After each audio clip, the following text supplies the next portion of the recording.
Hi everyone. Today me and my mom are going to be doing a fun brain experiment called the memory span test, also known as testing your crow or your magic number. We're about to find out how many digits our brains can remember at once. Hello, this is me and my mom doing the crow exercise. She's going to go first.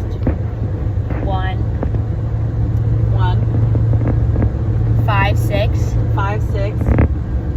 9, 3, 2, 2, 6, 9, 2, 6, 9, 8, 2, 2,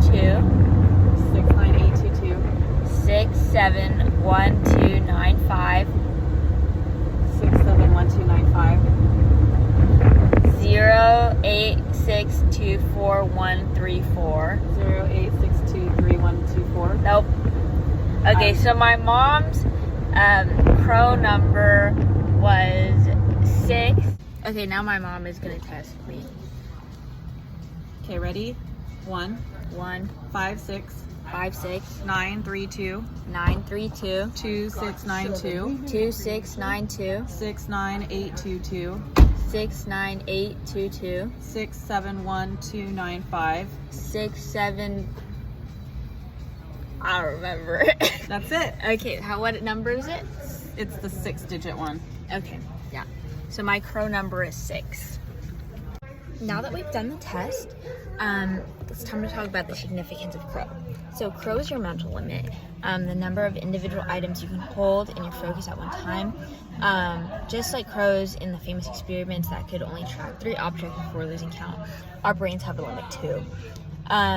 It's kind of like our brain's RAM, you know? So in psychology, this idea is called memory span, or the magic number. It was famously studied by George Miller, who published a paper in 1956 showing that the average number of digits people can hold in their short-term memory is 7 plus or minus 2, so between 5 and 9 typically. Okay, so now moving on a little bit from the history, you know, everyone has a crow number or even this magic number, but how can we not only increase this but overcome this and be able to work outside, you know, only just knowing 7 things in our head at once? And so a concept for that is called concept formation, and so it's the grouping of things based on defining characteristics, which are, you know, a lot of us naturally already do. It's like just something that we're kind of taught to do, and this is specifically applicable to programming because, you know, we use things like classes, reusable functions, objects. All these things are kind of like concepts, and so by figuring out how to better optimize and like kind of condense information and things we want to do with our programs, you know, we can be super great programmers and rememberers and thinkers, and so yeah, so that's kind of all the significance of crow.